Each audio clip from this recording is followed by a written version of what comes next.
Shalom. Puji Tuhan, mari kembali bersama kita membuka Alkitab kita di dalam kitab Yesaya pasal 30. Yesaya pasal 30 mulai ayat yang pertama.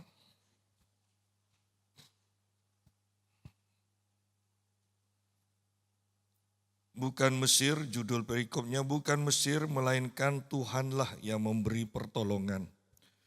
Sungguh celaka anak-anak yang suka memberontak. Demikianlah firman Tuhan yang melaksanakan rancangan yang bukan dariku, yang memasuki persekutuan yang bukan oleh dorongan rohku, sehingga mereka menimbun dosa demi dosa. Mereka berangkat ke Mesir tanpa meminta petunjukku, untuk berlindung pada Firaun dan berteduh di bawah naungan Mesir. Akan tetapi perlindungan Firaun akan mempermalukan kamu. Perteduhan di bawah naungan Mesir akan menodai kamu.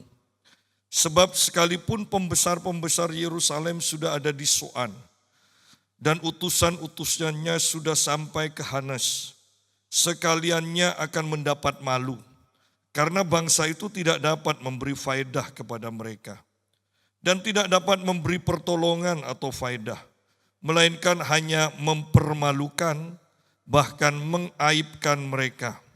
Ucapan ilahi tentang binatang-binatang di tanah Negeb, melalui negeri yang penuh kesesakan dan himpitan, tempat singa betina dan singa jantan mengaum, tempat ular beludak dan ular bersayap.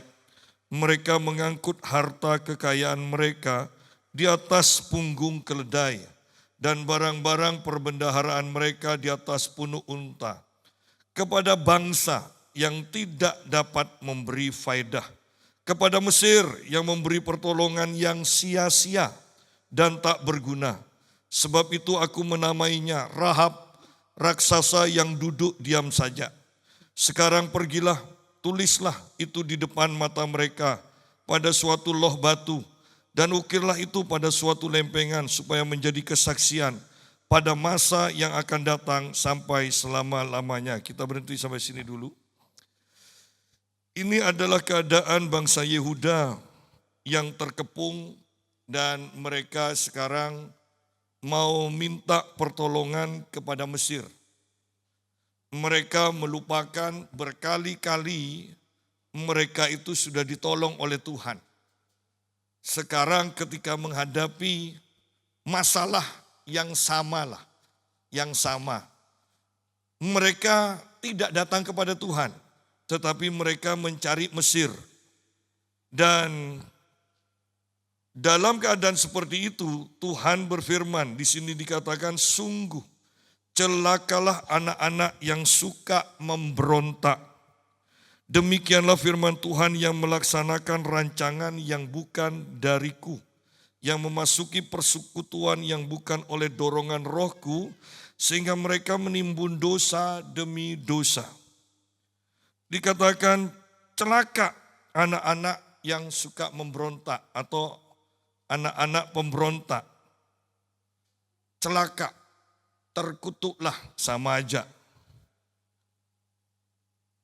Yang melaksanakan rancangan yang bukan dariku. Bagaimana bisa melaksanakan rancangan dari Tuhan kalau kita tidak pernah mempelajari firman Tuhan? Bagaimana kita bisa melakukan rancangan Tuhan kalau di gereja kita jarang konsentrasi dalam mendengar firman Tuhan? Bahkan bagaimana bisa mengerti rancangan Tuhan kalau di gereja kita hanya dimotivasi oleh seorang motivator, bukan oleh seorang hamba Tuhan. Anda akan melihat bahwa bedanya hamba Tuhan dan motivator. Secara jasmani saja, semakin lama motivator akan hidup lebih mewah, lebih mewah, lebih mewah. Seorang hamba Tuhan semakin lama Anda akan melihat semakin rendah hati, semakin rendah hati, semakin rendah hati. Sampai dalam level hidupku bukannya aku lagi, tapi Kristus yang hidup di dalamku. Itu hamba Tuhan. Nah, jadi kita bisa membedakan gereja itu dipimpin oleh motivator atau oleh seorang hamba Tuhan. Kenalan saya berkata anaknya masuk sebuah bank dan untuk diterima atau bahkan ketika mau naik jenjang itu ada pelatihan. Dan biasanya yang memberikan pelatihan, pengarahan itu adalah seorang motivator. Yang jadi masalah, mereka juga pergi ke sebuah gereja yang khotbah dari pendetanya itu sama, ya, hanya ketambahan nama Yesus mungkin. Sama dengan apa yang diajarkan oleh motivator itu di bank itu. Nah, sekarang mana yang jiplak? Itu nanti urusan mereka yang bertanya, ya. Siapa menjiplak siapa? Tetapi kalau mau jujur, inilah kebanyakan gereja sekarang, bahwa gereja diajar oleh motivator, bukan oleh hamba Tuhan. Ya. Bahkan saya katakan banyak hal yang kelihatannya baik dari ajaran motivator, tetapi sebetulnya sangat berbahaya. Sangat berbahaya. Motivator itu selalu berkata, kamu bisa. Tetapi Alkitab mengajarkan di dalam Kristus kamu bisa. Di luar Kristus kamu tidak bisa apa-apa. Walaupun banyak orang berkata ajaran motivator itu ngambil dari ayat, dari firman Tuhan. Oh iya. Tapi semua yang diajarkan, keluarkan Yesus dari ajaran itu, maka ini adalah penyimpangan yang sangat menyesatkan. Ya. Jadi hati-hati dengan pengajaran masa sekarang, karena tujuan akhirnya adalah penyesatan. Ya. Akhir dari akhir zaman itu berbicara tentang penyesatan yang semakin bertambah-tambah. Dan bukankah kita juga diajarkan dengan pengajaran yang penuh dengan kesesatan? Kita sampai dalam level yang penting berbuat baik. Yang penting berbuat baik. Bukan berbuat benar sesuai dengan firman Tuhan. Ya. Kelihatannya baik ajarannya, iya kelihatannya baik, tapi tidak benar. Ya. Nah, mari kita lihat bahwa ketika kita menentang pengajaran Tuhan, maka kita dikategorikan sebagai pemberontak. Dan pemberontak ini dikatakan yang melaksanakan rancangan yang bukan dariku. Bukankah untuk mengetahui rancangan Tuhan dan berjalan dalam rancangan Tuhan itu tidak mudah? Mengetahui aja sukar. Dan setelah mengetahui untuk berjalan sesuai dengan rancangan, itu butuh penyalipan daging. Orang-orang mengetahui tabur, maka engkau akan menuai. Ya. Itu saja pemahaman yang baru. Karena sudah bertahun-tahun sejak kita SD, kita diajar hemat pangkal kaya. Hemat pangkal kaya, selalu seperti itu. Ketika kita menjadi orang beriman, diajar tabur, maka kamu akan menuai. Ini adalah rancangan Tuhan. Tetapi untuk melakukan rancangan Tuhan, butuh keberanian, butuh sangkal diri. Tidak semua orang yang mengetahui rancangan Tuhan itu seketika berani untuk melakukan rancangan Tuhan itu. Itu biasanya menggoncang kenyamanan kita nantinya. Yang melaksanakan rancangan yang bukan dariku. Di dalam kitab Yesaya ini juga dikatakan, rancanganku bukan rancanganmu. Jalan-jalanku bukanlah jalan-jalanmu. Beda jauh. Padahal kan melalui ayat ini sebenarnya mau mengatakan kita itu sudah terbiasa dengan jalan-jalan kita. Kita sudah terbiasa dengan rancangan-rancangan kita. Kita tidak terbiasa bahkan tidak tahu rancangan Tuhan.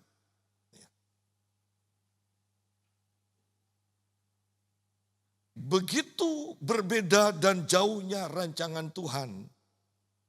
Dikatakan sejauh langit dari bumi. Beda jauh. Oleh karena itu bayangkan 40 tahun bangsa Israel berjalan bersama Tuhan. Tetapi mereka tidak tahu jalan-jalan Tuhan. Wow, Anda bisa bayangkan itu. Setiap menghadapi masalah mereka menggerutu. Seharusnya ini jalan-jalan Tuhan. Setiap ada masalah berarti Tuhan mau turun tangan, menolong, mengadakan mujizat, melakukan hal-hal yang perkasa untuk bangsa Israel. Tetapi bangsa Israel ketika mengalami masalah, pikirannya mati aku, celaka aku. Bodoh aku, seharusnya akan tetap di Mesir aja. Padahal sebenarnya Tuhan memperhadapkan masalah supaya bangsa Israel berseru kepada Dia dan Tuhan akan bertindak. 40 tahun sering mengalami hal yang sama, berkali-kali ditolong oleh Tuhan, tetap tidak bisa memahami jalan-jalan Tuhan. Itu kan tidak masuk akal sepertinya. Kalau bukan karena memang hatinya hati seorang pemberontak. Tidak demikian dengan Musa dikatakan. Musa mengetahui jalan-jalanku. Bangsa Israel hanya tahu perbuatan-perbuatanku. Kalau sudah jalan-jalan berarti Musa sudah tahu. Nanti ke depannya ini kemana. Kalau ada masalah ini ke depannya ini akan terjadi seperti ini. Musa sudah tahu. Bangsa Israel tidak. Bangsa Israel hanya tahu sampai kejadian masalah yang dihadapinya. Hanya itu saja. Sehingga mereka selalu menggerutu. Musa tahu ke depannya bagaimana sehingga dia selalu bersyukur. Beda. Yang melaksanakan rancangan yang bukan dariku. Sungguh-sungguhkah apa yang kita lakukan hasil dari persekutuan kita dengan Tuhan, di mana Tuhan memberitahukan rancangannya kepada kita untuk dilakukan. Atau kita sedang melakukan rancangan kita sendiri. Dan ketika ada masalah, kemudian kita mengatakan, Tuhan sedang menguji aku. Bukan. Itu sama aja Anda pergi ke suatu tempat, Anda salah jalan, ya. Anda semakin jalan semakin bingung, karena Anda salah jalan. Bukan jalan yang benar. Demikian pula banyak orang Kristen mengalami masalah demi masalah yang tidak selesai-selesai. Itu hanya karena mereka tidak melakukan rancangan Tuhan. Mereka hanya melakukan rancangannya sendiri. Bergumul terus. Anda mau pindah tempat kerja, Anda mau pindah daerah, mau pindah negara. Bukan rancangan Tuhan. Anda terus akan keliling. Itu akan nanti seperti Kain yang tinggal di Nob dikatakan. Artinya berkeliling-keliling. Itu artinya. Ketika sudah keluar dari rancangan Tuhan, kerja terus, iya. Jalan terus, iya. Tidak nyampe-nyampe tapi. Keliling terus seperti itu. Ya. Ingat. Ketika Tuhan yang membangun rumah, ketika Tuhan yang mengawal kota, ada ketenangan karena Tuhan menginginkan umatnya mempunyai waktu istirahat atau waktu tidur. Tuhan tidak menginginkan sehari 20 jam mungkin kita buat untuk bekerja. Tuhan menyediakan waktu untuk tidur. Dan sudah jelas menurut kedokteran 6-8 jam itu harus kita beristirahat. Kalau bisa di sana saja ada jaminan bahwa umur kita panjang dan bukan hanya panjang tetapi juga hidup dalam kesehatan. Ya. Itu secara kesehatan. Nah, sekarang lihat di sini. Yang melaksanakan rancangan yang bukan dariku. Pertanyaannya, kita sedang melaksanakan rancangan Tuhan atau rancangan kita sendiri? Kita punya masalah demi masalah, pertanyaannya, sungguh-sungguhkah kita ini sedang diuji Tuhan atau kita memang tersesat? Yang memasuki persekutuan yang bukan oleh dorongan rohku. Dikatakan. Yang memasuki persekutuan yang bukan oleh dorongan rohku. Ketika Yehuda menghadapi masalah dikepung oleh musuhnya, mereka itu langsung pergi ke Mesir untuk minta pertolongan.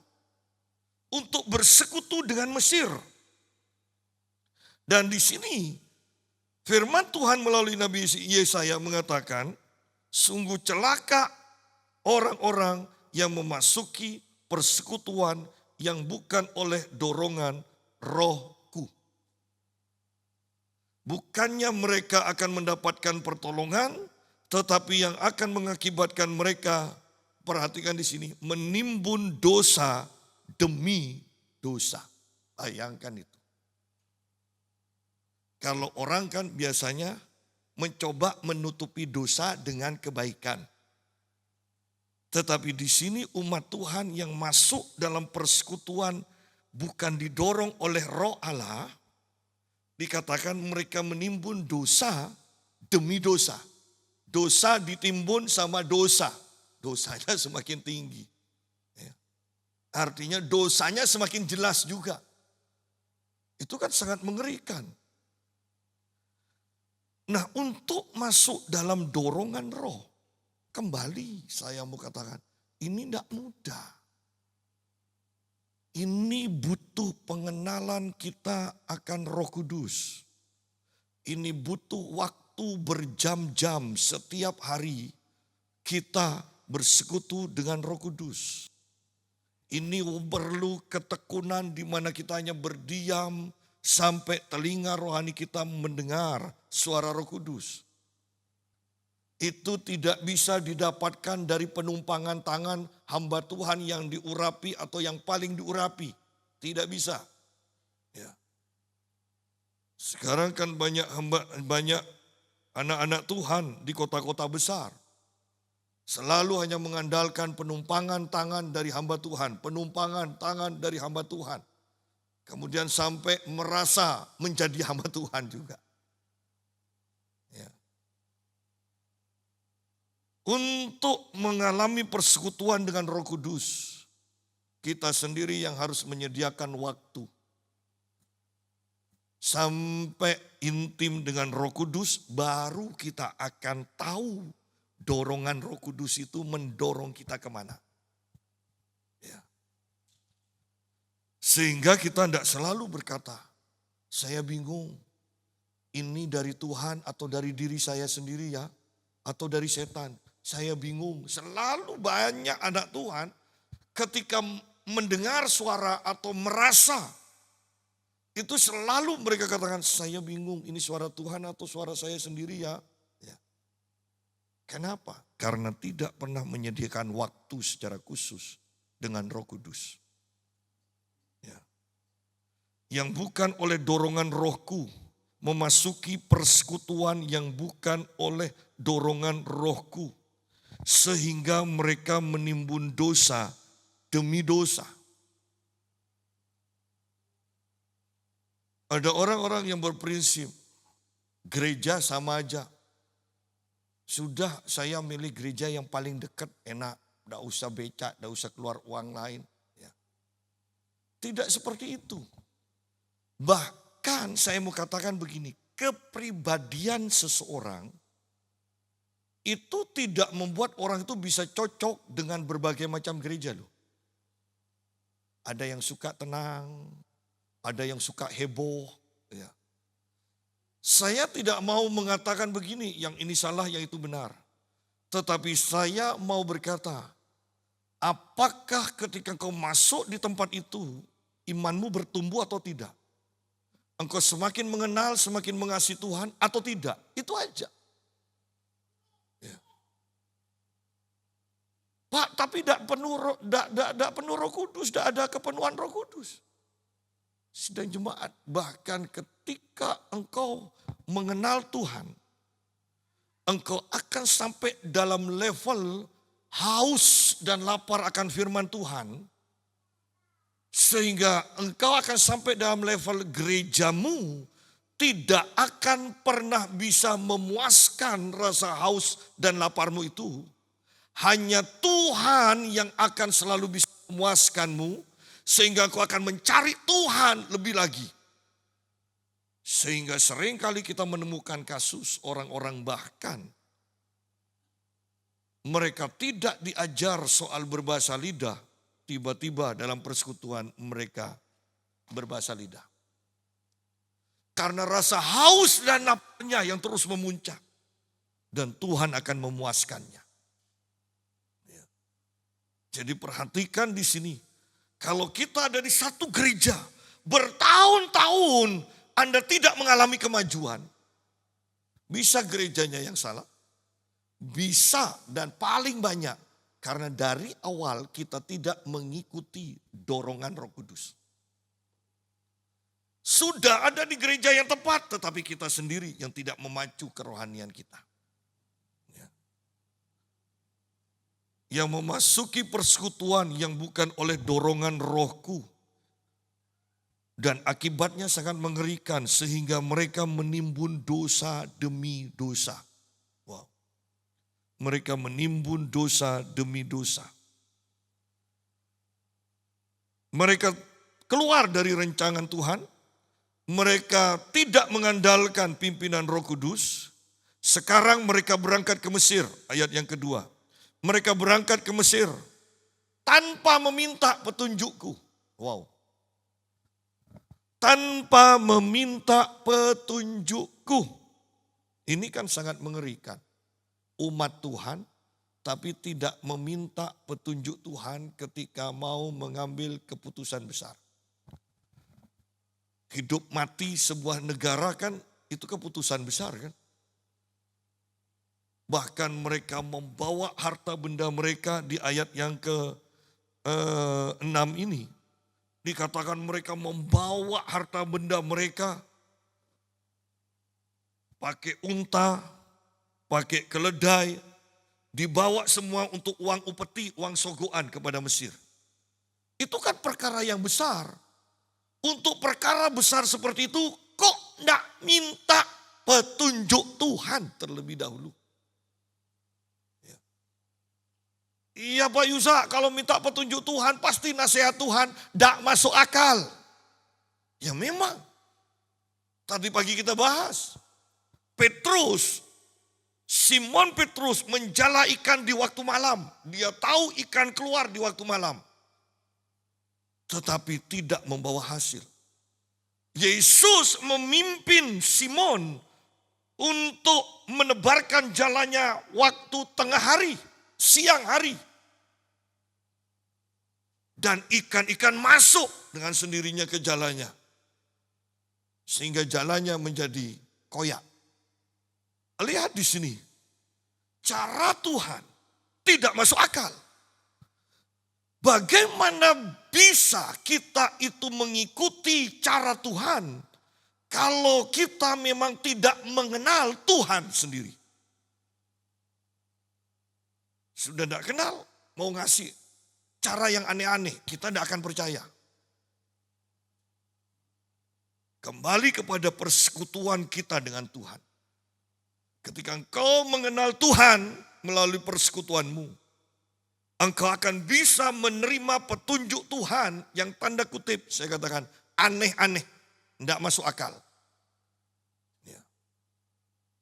Berapa sering kita mempunyai uang sudah sisa, ya kan? Pernah nafas terakhir lah. Masih disuruh sumbangkan lagi. Berapa sering kita mengalami seperti itu. Tetapi ternyata Tuhan sudah menyediakan yang jauh lebih besar. Tidak masuk akal. Saya katakan dari awal, kalau kita tidak mengenal Tuhan, tidak mungkin berani melakukan petunjuk-petunjuk Tuhan ini. Ya. Mereka berangkat ke Mesir tanpa meminta petunjukku. Untuk berlindung pada Firaun dan berteduh di bawah naungan Mesir. Padahal tempat perteduhan naungan yang tepat adalah hadirat Tuhan. Kemah Daud, kemah Tuhan dikatakan oleh Daud. Tetapi di sini dikatakan, akan tetapi perlindungan Firaun akan mempermalukan kamu. Perteduhan di bawah naungan Mesir akan menodai kamu. Saya mau katakan begini, bukannya Mesir tidak punya kekuatan untuk melindungi Yehuda.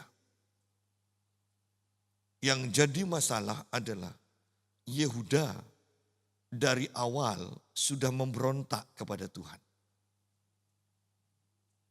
Ingat ketika 450 Nabi Baal mengadakan perlombaan pertandingan dengan Elia untuk mendatangkan api. Kira-kira sebelum pertandingan itu, mendatangkan api bagi nabi-nabi Baal ini hal yang mudah atau sukar? Mudah. Kalau istilah sekarang, mereka terkenal sebagai orang-orang sakti. Dan ini 450 lagi. Ya kan? Sendirian aja mereka bisa datangkan, ya kan? Datangkan api. Sehingga ketika mendapatkan tantangan dari Elia, mereka langsung berani terima tantangan. Yang jadi masalah adalah pada waktu itu Tuhan yang mau beracara. Sehingga setan-setan pun harus diam. Tidak boleh pamer. Tidak boleh unjuk gigi. Karena sekarang waktunya Tuhan. Seandainya bukan Tuhan yang menyatakan kuasanya pada waktu itu. Mendatangkan api pasti sangat mudah bagi 450 Baal. Penyembah Baal ini. Ya. Jadi di sini bukannya Firaun atau Mesir itu tidak punya kemampuan untuk melindungi, ya, untuk melindungi Yehuda ini, bukan. Ya. Tetapi karena ada rancangan Tuhan yang harus dinyatakan. Bahwa kapal yang ditumpangi oleh Yunus seharusnya tidak akan karam, tidak akan mengalami badai. Tetapi karena ada Yunus sang pemberontak, ya, sang pemberontak itu yang memberontak perintah dari Tuhan, maka berapa banyak orang yang mengalami kerugian. Barang-barangnya untuk meringankan kapal, mereka buang semua. Ya. Ketika Yunus dilempar, aman. Saya berpikir mungkin awak kapal dan yang lain-lain, kok dari awal gitu loh. Ya. Jadi pikirkan bahwa bahkan ketika kita memberontak kepada Tuhan, ingat, bukan hanya kita saja yang akan dirugikan. Bisa-bisa ada orang lain, ada anggota keluarga kita yang akan ikut terdampak juga. Ya. Ayat 4, sebab sekalipun pembesar-pembesar Yerusalem sudah ada di Soan dan utusan-utusannya sudah sampai ke Hanes, sekaliannya akan mendapat malu karena bangsa itu tidak dapat memberi faedah kepada mereka. Bangsa itu tidak dapat memberi faedah kepada mereka, tidak dapat memberi pertolongan atau faedah, melainkan hanya mempermalukan bahkan mengaibkan mereka. Padahal di ayat yang ke-6, bangsa Israel sudah membawa banyak, dikatakan mereka mengangkut harta kekayaan mereka di atas punggung keledai dan barang-barang perbendaharaan mereka di atas punuk unta kepada bangsa yang tidak dapat memberi faedah. Kan ini rugi besar. Sudah harta habis, tidak ada pertolongan lagi. Ingat perempuan yang mengalami pendarahan 12 tahun? Sudah ke berbagai dokter, dukun, segala macam lah. Tetap aja. Sampai hartanya habis, penyakitnya bukannya sembuh, tambah parah. Ini juga yang dialami bangsa Yehuda. Sudah semua harta dibawa, tetapi Mesir, Firaun tidak bisa memberikan faedah. Berapa banyak kita mengalami dan mengatakan, kita rangkum, kita singkat. Rugi, nah kan? Rugi. Sudah mengeluarkan ini untuk si A, si B, ternyata mereka tidak memberi faedah. Rugi. Padahal ikut Tuhan, ikuti pimpinan Tuhan. Anda hanya menyediakan waktu. Tidak perlu pakai uang sogoan. Meluangkan waktu, diem. Banyak orang kan kalau rapat, ya mungkin kita kata, tapi saya tidak bisa ngomong. Sudahlah, Anda juga kalau di hadapan Tuhan, tapi saya bingung mau nyampaikan apa di hadapan Tuhan. Sudah, kalau bingung, Anda pokoknya duduk, diem aja. Dengan catatan, tidak boleh ketiduran. Nanti pasti kok, 1 jam, 2 jam, 3 jam, 4 jam, Tuhan pasti ngomong. Ya. Kita ingin mendengar suara Tuhan. Bukan mendapat mimpi kalau berdiam diri. Ngerti kan?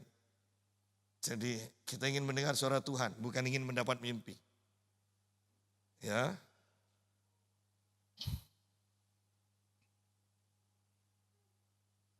Bayangkan ini sudah bawa uang harta begitu banyak kepada Mesir yang memberi pertolongan yang sia-sia dan tak berguna, dikatakan.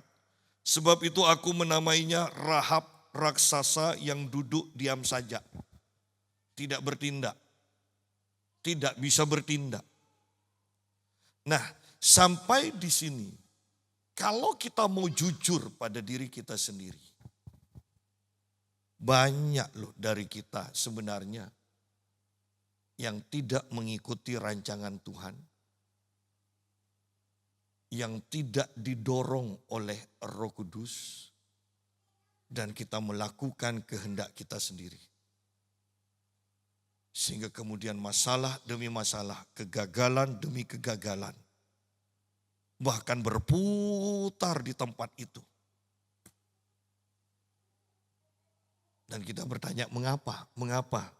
Ini loh ayat pertama yang melaksanakan rancangan yang bukan dariku, yang memasuki persekutuan yang bukan oleh dorongan roh. Dikatakan. Sehingga engkau akan menimbun dosa demi dosa. Atau mungkin disesuaikan dengan keadaan kita. Engkau mengalami masalah demi masalah. Masalah demi masalah. Masalah demi masalah. Nah, kejadian seperti ini, kegagalan-kegagalan ini, bahkan rancangan Tuhan ke depannya, Tuhan katakan catat. Di sini dikatakan ayat yang ke-8, sekarang pergilah, tulislah itu di depan mata mereka pada suatu loh batu dan ukirlah itu pada suatu lempengan, supaya menjadi kesaksian pada masa yang akan datang sampai selama-lamanya. Bahwa Tuhan ingin kita itu memetik pelajaran bahkan dari kegagalan. Tuhan ingin kita memetik pelajaran dari mujizat-mujizat yang Tuhan kerjakan. Sehingga menghadapi masalah yang sama, selalu respon kita sama, takut. Ya, sudah beberapa kali saya ulang. Dulu sudah perlu uang 2 juta, diberkati Tuhan, dapat kecukupan. Sekarang perlu uang 1 juta. Loh kok takut? 2 juta aja Tuhan cukupi. Sekarang lebih sedikit kok takut? Berarti kita tidak memetik pelajaran dari apa yang Tuhan pernah lakukan. Dulu sembuh dari penyakit jantung. Kemudian penyakit kanker sembuh juga. Sekarang sakit perut 3 hari. Sudah takut, jangan-jangan ini nanti kanker usus, nanti mati. Dulu kanker juga sembuh. Pelajaran, kenapa kita tidak bisa memetik pelajaran? Kalau kita bisa memetik pelajaran dari apa yang Tuhan sudah kerjakan dahulu, maka ketika kita menghadapi masalah yang sama ini sekarang, kita tidak akan takut lagi. Kenapa? Dulu Tuhan tolong, pasti Tuhan tolong lagi sekarang. Karena ayatnya berkata, Yesus tetap sama dahulu, sekarang, dan selama-lamanya. Seharusnya kita bisa memetik pelajaran dari apa yang kita sudah alami. Baik dalam kegagalan, baik dalam menerima mujizat-mujizat dari Tuhan. Pelajarannya apa? Gitu loh. Ya.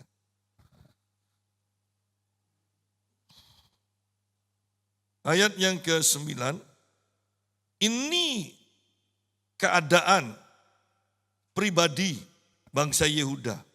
Sebab mereka itu bangsa pemberontak, anak-anak yang suka berdusta, anak-anak yang enggan mendengar pengajaran Tuhan. Ini loh, bangsa Yehuda ini yang tidak mengenal dan masuk dalam rancangan Tuhan, yang tidak didorong oleh Roh, penyebabnya ini. Sebab mereka itu bangsa pemberontak. Nah, disuruh lakukan A, mereka lakukan B, itu pemberontak. Ya. Sebab mereka itu bangsa pemberontak, anak-anak yang suka berdusta. Tuh. Bukan hanya berdusta, suka berdusta. Anda kalau ketemu sama orang yang suka berdusta, Anda akan menemukan orang ini sudah tidak bisa dibedakan. Ini jujur atau dusta. Bahkan orangnya sendiri pun yang berdusta, sudah berdusta merasa tidak berdusta. Ya. Anak-anak yang suka berdusta. Dan yang lebih parah, anak-anak yang enggan mendengar pengajaran Tuhan. Ya. Untuk apa ke gereja? Saya lebih baik daripada pendetanya. Pengajaran, bahkan Yesus pun mengajar. Mengajarkan begini, sudahlah. Mungkin kalau ini bahasa saya, engkau merasa lebih baik. Sudah, dengarkan ajarannya. Ajarannya itu benar kok. Ya, orangnya yang salah, ajarannya benar. Jangan merasa lebih baik sehingga engkau tidak perlu diajar. Di sini tuh, anak-anak yang enggan mendengar pengajaran Tuhan. Kalau sudah enggan mendengarkan firman Tuhan, mendengar pengajaran Tuhan, engkau tidak akan mungkin bisa masuk dalam rancangan Tuhan. Sebaik apapun engkau. Karena engkau tidak mengenal rancangan Tuhan. Engkau tidak pernah diajar firman Tuhan. Engkau tidak akan pernah kenal jalan-jalan Tuhan. Sebaik apapun. Ingat bahwa banyak orang baik. Tetapi itu tidak secara otomatis membuat mereka memahami jalan-jalan Tuhan. Itu tidak membuat mereka secara otomatis mengetahui firman Tuhan. Ya. Mungkin Anda mau mengatakan, enggak apa-apa, enggak tahu firman Tuhan. Yang penting jadi pelaku firman. Loh, Anda terlalu muluk-muluk kalau gitu. Enggak apa-apa, enggak tahu jalan-jalan ke Surabaya. Yang penting sampai ke Surabaya. Omong kosong. Ya. Jadi bangsa Yehuda itu sangat mengerikan. Dasarnya ini. Mereka bangsa pemberontak. Mereka suka berdusta. Mereka tidak mau mendengar pengajaran Tuhan. Ya. Kita ini sedang dalam krisis loh gereja. Karena jarang sekarang ada gereja yang mengajarkan firman 1 jam. Jarang.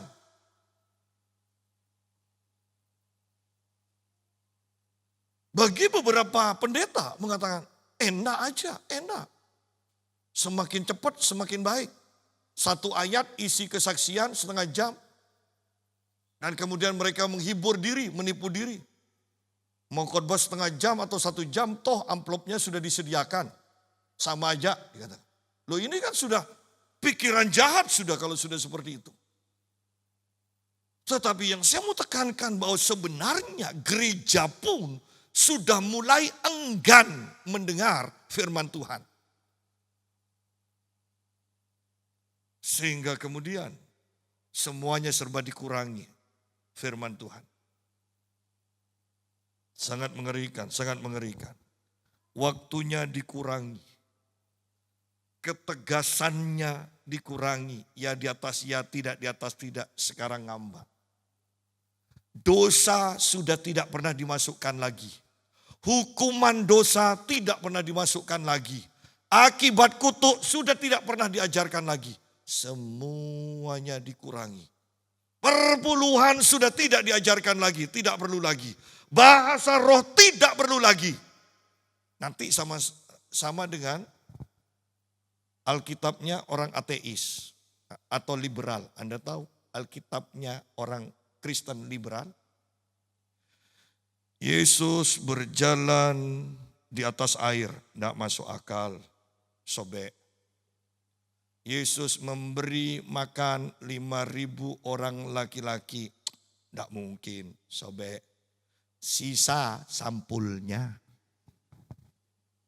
Ya. Jadi kita perlu firman Tuhan, jangan dikurangi. Pemaparan firman Tuhan panjangnya jangan dikurangi. Jangan dikurangi murka Tuhan terhadap dosa, tidak perlu dikurangi. Ya. Darah, bicara darah menjijikkan katanya, tidak boleh khotbah darah Yesus bahkan. Banyak gereja yang aneh-aneh loh, semuanya dikurangi. Pada dasarnya mereka itu enggan mendengar pengajaran Tuhan. Itu aja. Mereka suka dusta. Mereka suka pada dusta. Ya. Mereka tidak suka pengajaran firman Tuhan. Yang mengatakan kepada para juru tilik, para pelihat, jangan menilik. Dan kepada para pelihat, janganlah lihat bagi kami hal-hal yang benar. Tetapi katakanlah yang muluk-muluk kepada kami, lihatlah bagi kami hal-hal yang semu-semu. Bukankah ini yang terjadi di banyak gereja sekarang? Tuhan tidak pernah marah, tenang. Anda berbuat dosa, Anda tetap masuk surga karena harganya sudah dibayar lunas oleh Tuhan Yesus. Anda mendengar pengajaran yang seperti itu di banyak gereja. Lihat. Jangan lihat bagi kami hal-hal yang benar. Tidak penting benar. Kalau itu tidak enak didengar, walaupun benar, jangan disampaikan. Katakanlah yang muluk-muluk kepada kami. Dikatakan, lihatlah bagi kami hal-hal yang semu-semu. Yang tidak jelas. Yang penting menyenangkan. Yang penting menyenangkan. Saya selalu berkata begini kalau sudah pelayanan di Surabaya.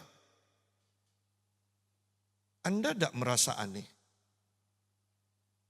Setiap didoakan oleh seorang yang mengaku nabi, dari 100 orang yang didoakan, selalu mendapatkan nubuatan yang baik-baik saja.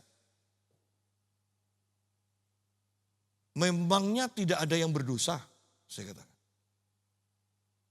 Kalau berdosa, kenapa Tuhan berkata yang baik-baik aja? Nak menyebutkan dosa Anda apa? Nanti Anda akan mengalami apa karena Anda terus hidup dalam dosa? Anda tidak merasa aneh, saya katakan. Kemudian setiap Anda didoakan selalu dapat nubuatan. Saya ini loh yang jengking-jengking setiap hari. Setiap hari berdoa, belum tentu setiap hari Tuhan bicara pada saya. Anda tidak pernah berdoa kok, enak. Tuhan bicara kepada Anda terus menerus. Anda tidak pikir, saya katakan. Dan mereka diem. Tapi tetap aja setelah ibadah datang juga. Minta nubuatan lagi. Lengkap dengan HP-nya untuk ngerekam. Bayangkan kita memiliki umat Tuhan yang seperti ini loh sekarang. Di kebanyakan gereja. Kita memiliki yang seperti ini. Kita memiliki pendeta yang maling teriak maling. Sudah ngerebut jemaatnya orang lain, dipindah. Masih katakan dengan PD-nya di mimbar. Seharusnya bukan mereka yang marah. Saya yang marah loh. Alasannya apa? Mereka itu domba-dombamu merebut, merampas rumput hijau saya. Loh. Sayangnya jemaat Tuhan juga tidak punya malu. Dikatakan gitu, tidak mau kembali ke gerejanya. Anda carilah di YouTube, Anda akan tahu siapa itu maksud saya. Ya. Loh itu kan kurang ajar. Yang datang dari gereja lain, dikatakan itu perampas rumput hijau yang ada di gerejanya dikatakan. Pencuri rumput hijau. Itu. Sayangnya hatinya sudah mati. Ketawa, itu kan sebetulnya, halo kamu yang jemput saya. Sekarang saya dikatakan mencuri rumputmu. Ya. Inilah gereja. Di kebanyakan. Dan hanya sisa yang akan diselamatkan oleh Tuhan. Bukan semua. Bukan kebanyakan. Sisa. Ingat itu. Ada 2 jalan yang lebar dan sempit. Hanya yang disempit, yang ikut jalan yang sempit, yang akan diselamatkan. Otomatis kalau jalannya saja sudah lebar dan sempit, pasti jumlahnya juga yang sempit lebih sedikit. Ya. Selanjutnya dikatakan, menyisihlah dari jalan, menyimpanglah dari jalur. Janganlah perhadapkan kami lagi dengan yang maha kudus Allah Israel. Lihat. Ini loh bangsa Yehuda yang meminta pertolongan ke Mesir. Tidak meminta pertolongan kepada Tuhan. Kenapa? Kalau datang kepada Tuhan pasti dituntut hidup kudus. Di sini dikatakan menyisihlah dari jalan, menyimpanglah dari jalur. Janganlah perhadapkan kami lagi dengan yang maha kudus Allah Israel. Mereka tidak mau datang kepada Tuhan. Kenapa? Urusannya pasti ditegur. Pasti kamu harus hidup kudus. Kamu harus bertobat. Dan mereka tidak mau itu. Mereka mau tetap hidup dalam dosa. Sekaligus mereka hidup dalam berkat. Itu yang diinginkan banyak orang. Tetapi tidak bisa seperti itu. Anda harus hidup kudus di hadapan Tuhan yang Maha Kudus. Dan Tuhan yang Maha Kudus akan memimpin langkah-langkah kita selanjutnya. Sebab itu beginilah firman yang Maha Kudus Allah Israel. Oleh karena kamu menolak firman ini. Banyak orang yang menolak untuk hidup kudus. Oleh karena kamu menolak firman ini dan mempercayakan diri kepada pemerasan dan penyimpangan serta berpegang kepadanya, maka dosa ini akan menjadi bagimu seperti tembok retak yang hampir roboh, menyembul keluar pada tembok yang tinggi, kehancurannya datang tiba-tiba dalam sekejap mata. Dan seperti hancurnya tempayan tukang periuk yang diremukkan tanpa merasa sayang, sehingga di antara remukannya tidak ditemukan satu keping pun yang dapat dipakai untuk mengambil api dari tungku atau mencedok air dari kolam. Nah, ketika kita terus hidup di dalam dusta, pemberontakan, menolak pengajaran Tuhan, tidak hidup kudus, maka kita itu diibaratkan posisi kita itu seperti tembok yang retak atasnya. Kalau retak itu agak nyembul kan, jadi tidak rapi lagi. Nah, yang nyembul ini ketika jatuh itu akan hancur. Sama seperti tempayan yang dihancurkan biar dengan sekuat tenaga, sehingga tidak ada satu pecahannya pun yang bisa dipakai untuk mencedok. Ketika kita terus mengeraskan hati di hadapan Tuhan, ingat, engkau semakin sibuk, tetapi tidak ada hasil yang engkau akan dapatkan. Dan nasihat Tuhan adalah seperti ini.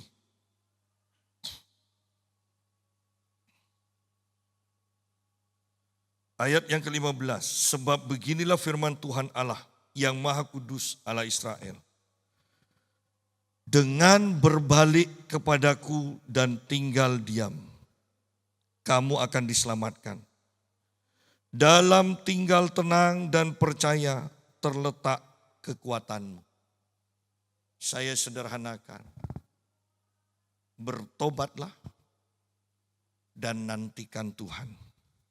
Tuhan pasti bertindak.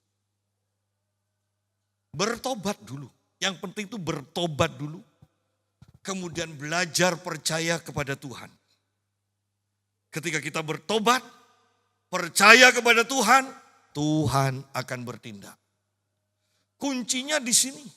Dan kembali saya mau katakan, kuncinya tidak masuk akal. Kalau orang tidak kenal Tuhan, masa sih hanya dengan bertobat, hanya diam, Tuhan buka jalan. Masa? Bagi yang kenal Tuhan, akan sepakat dengan saya mengatakan, ini jalan yang benar. Memang Tuhan ingin memberikan kita kemudahan. Dan Dia yang akan bertindak bagi kita. Kata menanggung beban. Tuhan yang menanggung beban kita. Tuhan yang menanggung penyakit kita. Kata menanggung, kan tidak perlu kan Tuhan bersama kita yang nanggung penyakit. Kalau sudah Tuhan katakan Tuhan yang menanggung, berarti penyakit itu tidak ada pada kita sudah. Tuhan yang memikul kelemahan kita, berarti kelemahan tidak ada pada kita. Itu sudah ada pada Tuhan. Dan Tuhan lebih dari mampu untuk menanggung dan memikul semuanya. Oleh karena itu jalannya sederhana. Berbaliklah kepadaku atau bertobatlah dan tinggal diam. Kamu akan diselamatkan. Dalam tinggal tenang. Tenang. Kenapa tenang? Karena percaya.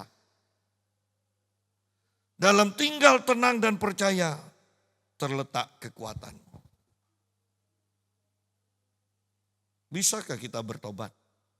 Maukah kita bertobat? Dan belajar percaya, nantikan Tuhan. Engkau akan dikuatkan Tuhan kembali. Engkau akan didorong oleh Roh Tuhan. Engkau akan mengenal rancangan-rancangan Tuhan. dan engkau akan berhasil. Engkau akan berhasil. Apa yang hilang daripadamu Tuhan akan kembalikan. Ini waktunya kita berbalik kepada Tuhan. Ini waktunya kita menerima apa yang semua sudah disediakan sebenarnya oleh Tuhan. Tetapi di sini dikatakan sayangnya selanjutnya. Tetapi kamu tidak mau. Tuhan sudah berikan jalan loh. Jalan keluar. Tetapi kamu tidak mau. Malah kamu berkata tidak. Kami mau lari dengan menunggang kuda. Maka kamu akan lari tunggang langgang. Katamu pula, kami mau mengendarai kuda yang tangkas. Maka setangkas itu pula para pengejarmu. Ya. Bahkan dikatakan 1000 orang akan lari terhadap ancaman 1 orang, terhadap ancaman 5 orang kamu akan lari sampai kamu ditinggalkan seperti tonggak isyarat di atas puncak gunung dan seperti panji-panji di atas bukit. Lihat di sini, umat Tuhan sudah diberi jalan keluar oleh Tuhan. Bertobat dan percaya, tinggal tenang dan percaya. Engkau akan diselamatkan. Engkau akan dikuatkan. Tetapi umat Tuhan katakan, enggak. Kami mau mengandalkan kuda. Kami mau mengandalkan ketangkasan kuda. Dan Tuhan katakan, oh ya sudah silahkan. Musuhmu akan lebih daripada itu semua. Engkau tetap akan kalah. Bahkan di sini dikatakan, kutuk yang seharusnya menjadi milik musuhmu, sekarang kutuk itu ada padamu.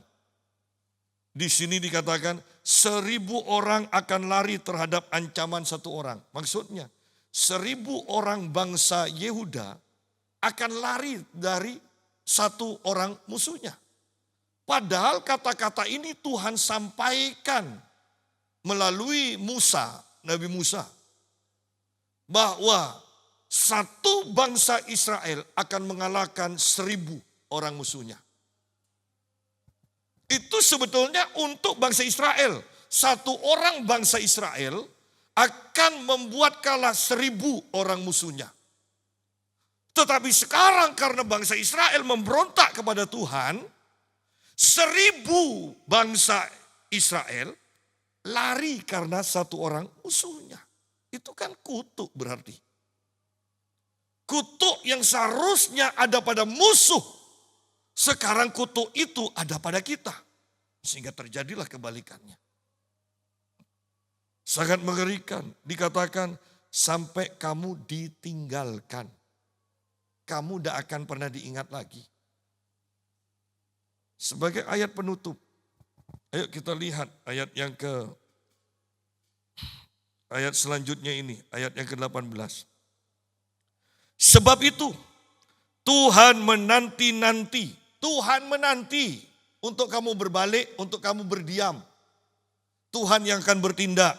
Sebab itu Tuhan menanti-nanti untuk menunjukkan kasih-Nya kepada kamu. Karena itu Tuhan bangkit untuk menyayangi kamu. Sebab Tuhanlah Allah yang adil. Berbahagialah semua orang yang menanti-nantikan Dia. Selama kita bangkit dan bergerak, Tuhan diam. Tetapi ketika kita diam menanti-nantikan Tuhan, Tuhan yang bangkit dan berperang. Bukankah sangat mudah sebenarnya? Orang suruh berdiam diri kok. Diam. Kan lebih baik seperti ini, kita diam, Tuhan yang bangkit, Tuhan yang berperang. Daripada Tuhan diam, kita bangkit berperang. Heran ya, banyak orang memilih Tuhan diam, kita bangkit berperang. Padahal di sini dikatakan, sebab itu Tuhan menanti-nanti. Tuhan itu menanti untuk apa? Untuk menunjukkan kasih-Nya kepada kamu. Sayangnya kita tidak bisa diam. Sehingga Tuhan tidak bisa menunjukkan kasih-Nya. Selama engkau bergerak, selama engkau berusaha, selama engkau mengandalkan dirimu sendiri, Tuhan tidak bisa menunjukkan kasih-Nya. Dia menanti sampai kita diam. Karena itu Ia bangkit untuk menyayangi kamu. Sebab Tuhanlah Allah yang adil. Berbahagialah, berbahagialah, diberkatilah semua orang yang menanti-nantikan Dia. Ketika kita menanti-nantikan Dia, kita menyediakan waktu dan tempat untuk Tuhan yang bertindak. Engkau hanya akan menonton, seringkali perjanjian lama mengatakan, engkau hanya akan melihat Tuhan yang akan berperang. Dan ini bukan hanya semboyan, kita 2 kali ibadah kita sudah mempelajari tentang ini. Bagaimana ini adalah suatu kejadian yang benar-benar terjadi. Bangsa Israel berperang, ketika sampai di tempat perang, ternyata musuh-musuhnya sudah mati semua, saling bunuh sendiri. Tidak masuk akal? Iya, tetapi itu yang disediakan Tuhan bagi orang-orang yang percaya. Tuhan memberkati kita semua. Perjamuan kudus akan mengingatkan kita apa yang Tuhan sudah kerjakan bagi kita dan apa yang akan Tuhan kerjakan dan tetap akan Tuhan kerjakan bagi kita. Mari saya undang para pelayan Tuhan